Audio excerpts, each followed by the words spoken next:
Roger, the W4XF station, what's the name there? Name's Tom, Tango Oscar Mike. Tom, you're about to blow my head off, man. That's some strong audio there. Well, thank you. I came from the broadcast business, so I like to play with it. Roger, that makes two of us. I spent 50 years in commercial broadcast, Roger.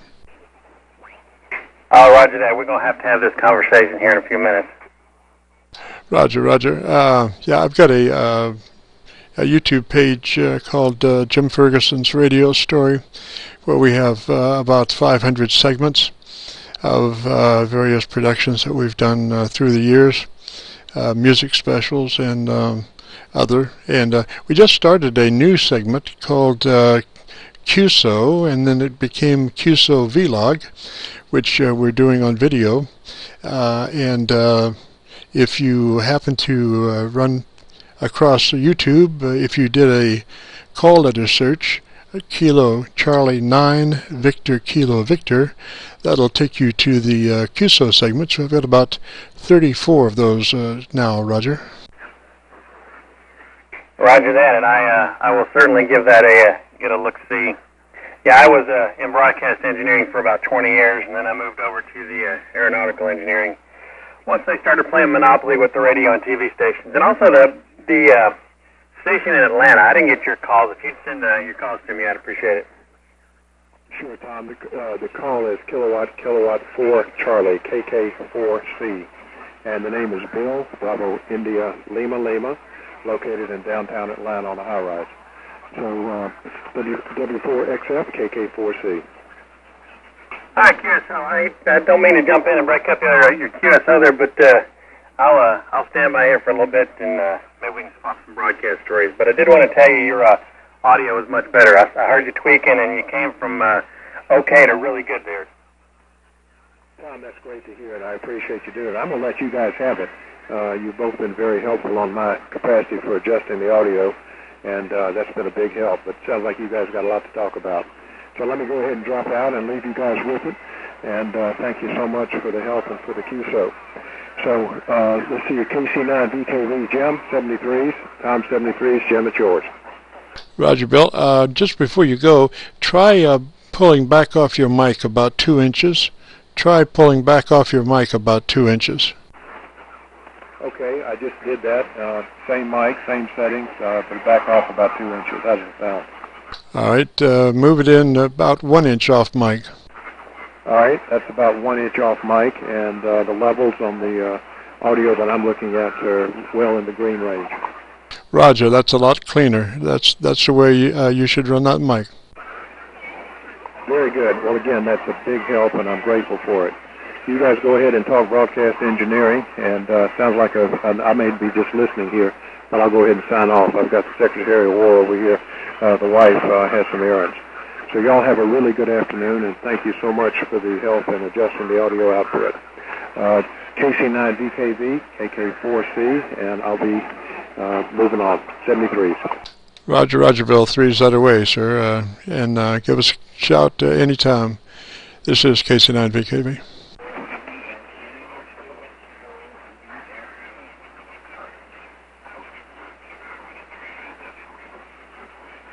Where is that W4XF? I'm here. I was playing with the computer there for a second time to get the logbooks all right. Yeah, I worked in Tennessee and Arkansas, spent some time in Little Rock, and ended up my career at the NBC affiliate TV station in Memphis here. And built a lot of radio and TV transmitters, had a lot of fun, but the business just wasn't what it used to be, and so I had to do something more stable there. Roger, Roger. Well, Clear Channel has just about single-handedly destroyed the commercial radio market, Roger.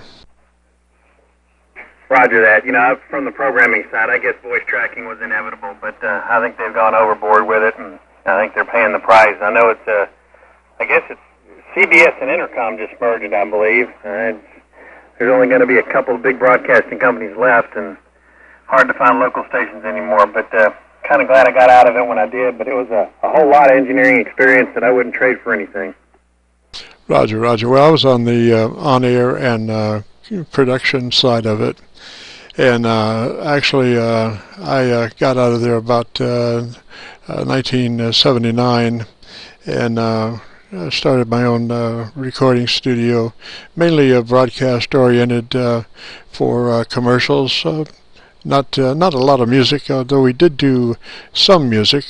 One of our one of our albums is now a cult classic. It sells a actual vinyl sells for about $1,600 now. Roger. Roger that. I ran into a whole lot of nice people in the radio broadcasting business and a whole lot of backstabbers, but overall it was a lot of fun.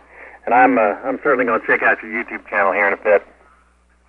Roger, Roger. Well, like I say, if you go with a call letter search, you'll run into the QSO vlog segments, of which there's probably about 34, 35. And then if you just punch Jim Fergusson's radio story off of one of those, that'll take you to the main page, where we've got like I say, about 500 segments there, and they're arranged in order, different kinds of order depending on what you're looking for. We did a lot of comedy stuff, on-air ad-lib comedy stuff, a lot of music stuff from our studio days, and just about something for everybody. Were you in the radio business in Louisville? Any of the folks around there from the late 70s? Roger, yeah. I went to work for WHAS, 50,000 watt clear channel, in 1970. Roger. I'm very familiar with them. You ever run into a guy named Tom Prestigiacomo? He was at Wacky, I believe, in the late 70s. No, I didn't really associate much with other jocks from other stations. It was just pretty much concentrated on what we're doing. I came at a time when HAS was going through a growing period. When I came, it was totally a engineers union domination as far as operating the equipment. And my boss, station manager Hugh Barr, was interested in the on-air jock being able to run his own console, and the production people to be able to run their own console. And it was called Combo. And so it was just a matter of money and time, before all those things came true. Hey, Roger that. And I worked in the Southwest and Southeast mostly. I never really did run into a union shop.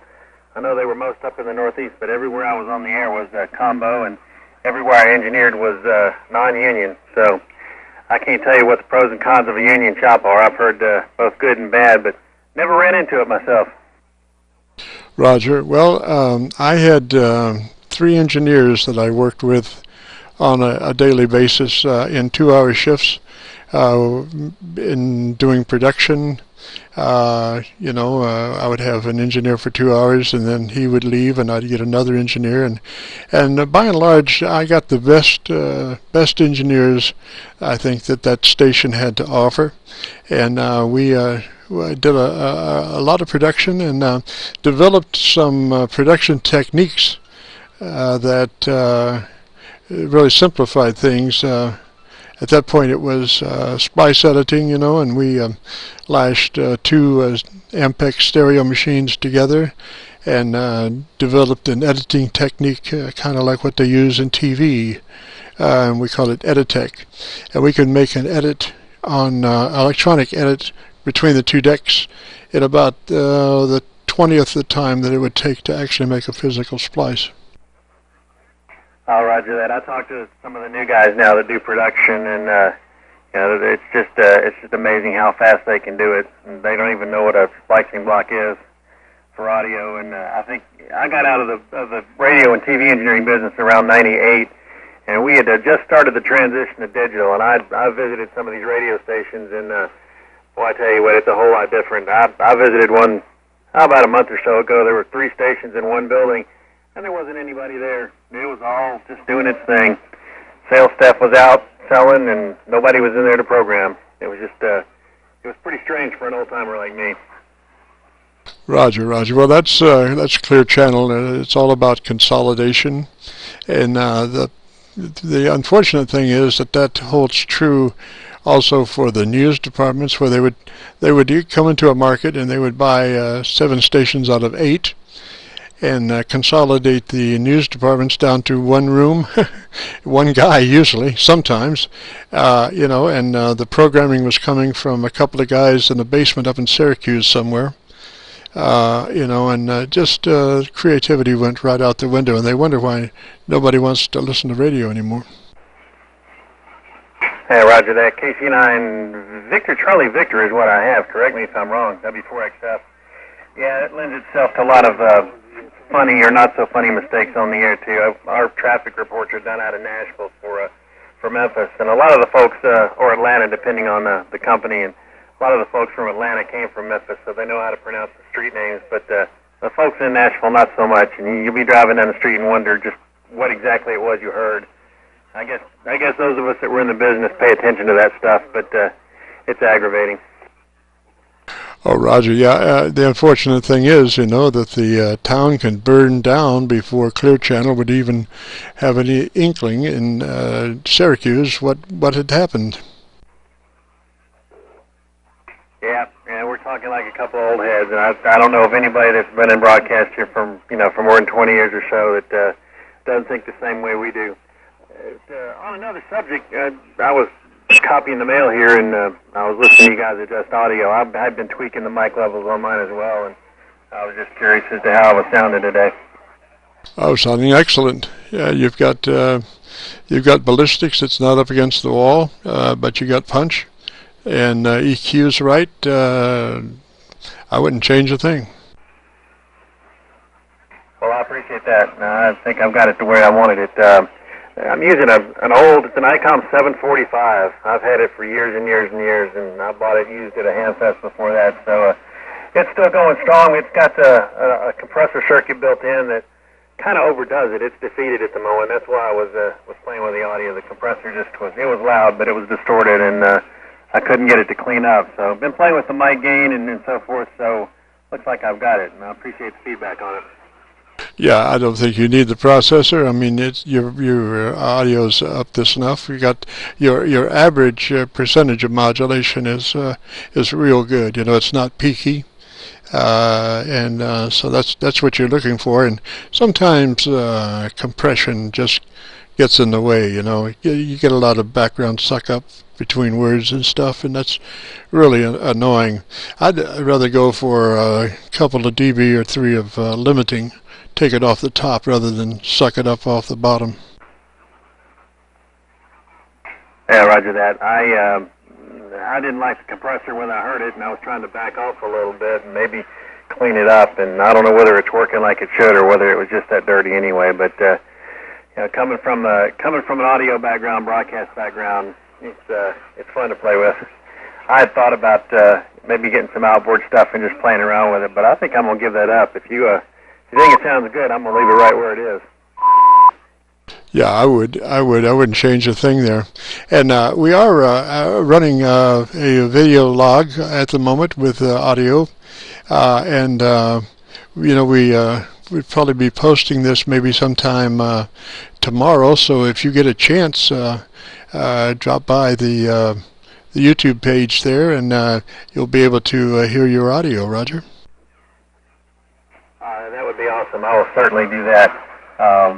This, like I said, this is an ICOM 745. I'm running a new ACOM 600. I left my old tube went on the shelf too long, and it's in the shop bench trying to get I'm trying to get the motivation up and the time to repair it. But this is a solid state ACOM. So far, I'm pretty impressed. It's doing about 625 watts at the moment, and I haven't heard anybody say it's got less than a really good punch signal. So I'm happy with the hardware so far.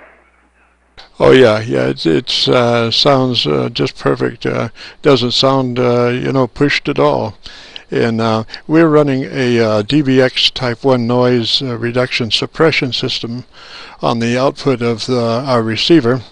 So what it does, it cuts about 15 to 20 dB of residual noise off the signal there, and so it begins to sound more like a telephone line than HF. Roger.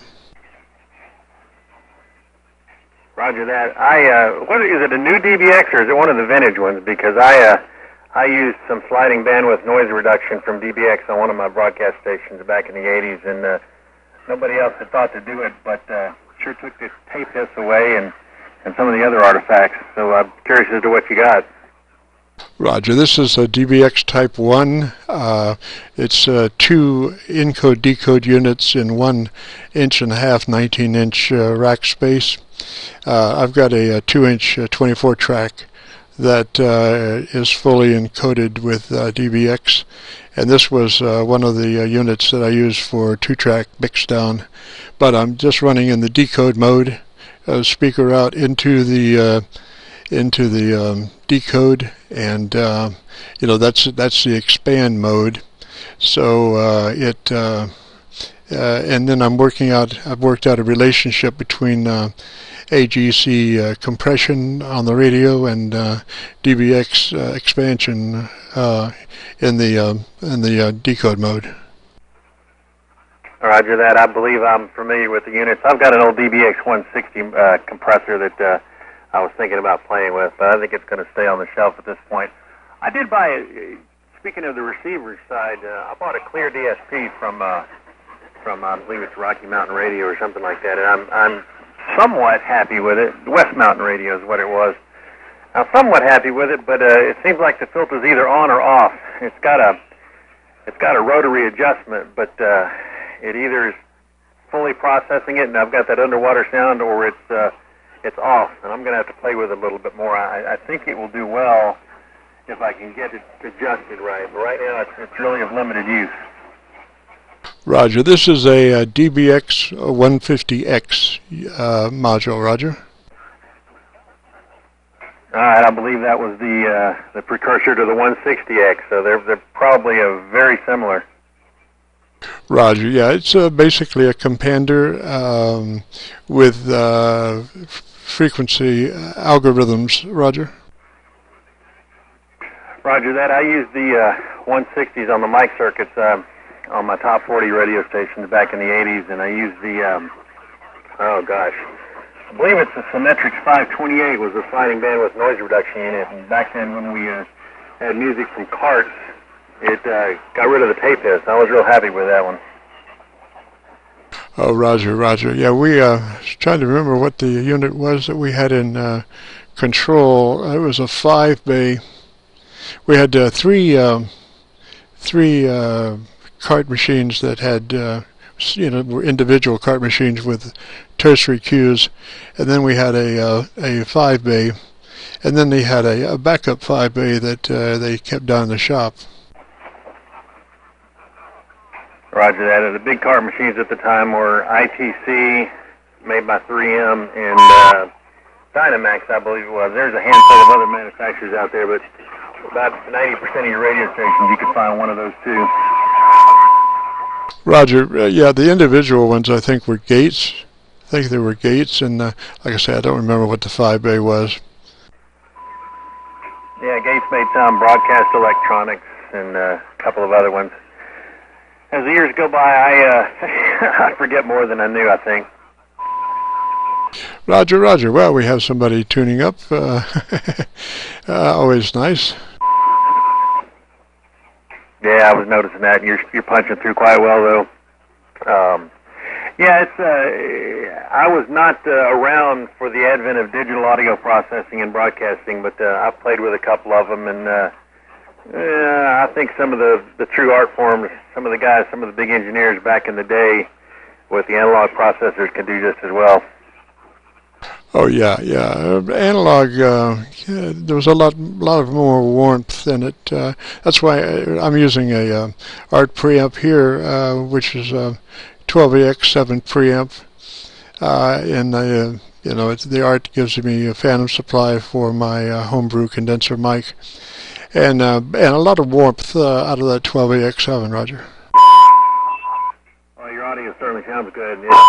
It is nice and warm, or at least as much as it can be over sideband, but it sounds really good. I miss playing with the audio, miss playing with the transmitters, but it's all different. I just sit around with the old guys and talk about it. I do, it's funny. We get you get set in your ways, and we did things this way, and it's fun if you have a chance to go back to the broadcast stations and talk to some of the guys that are doing it, because a lot of the old ways, they still use it. They just don't know they're doing it that way because it's all in the digital domain. And it's funny to see the things that you pioneered and the things that you came up with back in the 60s and 70s. They're still doing it. They're just doing it with different hardware. Oh, Roger, and the gentleman tuning up, please go somewhere else. Go stick your head somewhere. Any idiot that would tune up on an active channel is... Anyway, how do I really think about that? He doesn't have a very strong signal where I'm at, so he's not really bothering me. I guess you can hear him a little better. But I guess with all technology, the broadcast business has changed so much. I walked in one the other day, and it's basically a big network. It's a big data center. It was fully digital, fully, I believe it's AES standard now, and there weren't any audio wires anywhere. It was just all Cat5 cable. Oh, yeah. Yeah, Cat5... solves a multitude of problems. Well, listen, we're going to jump out, and like I say, if you get a chance, maybe we'll have this process tomorrow, maybe the next day. I'm going to try for it tomorrow on YouTube. Just, again, the call letter search, Kilo Charlie 9 Victor, Kilo Victor. Roger, Roger. Victor, Kilo Victor. Okay, that makes more sense. Well, listen, I've really appreciated the conversation. It's good to talk to somebody from the business from all those years ago. And once again, you guys, both of you, the gentleman from Atlanta, you guys got a great signal, and I appreciate the feedback. And you have yourself a great afternoon and enjoy the conversation. Kilo Charlie 9, Victor Kilo Victor, I believe it is. Correct me if I'm wrong. Whiskey 4 X-ray Foxtrot.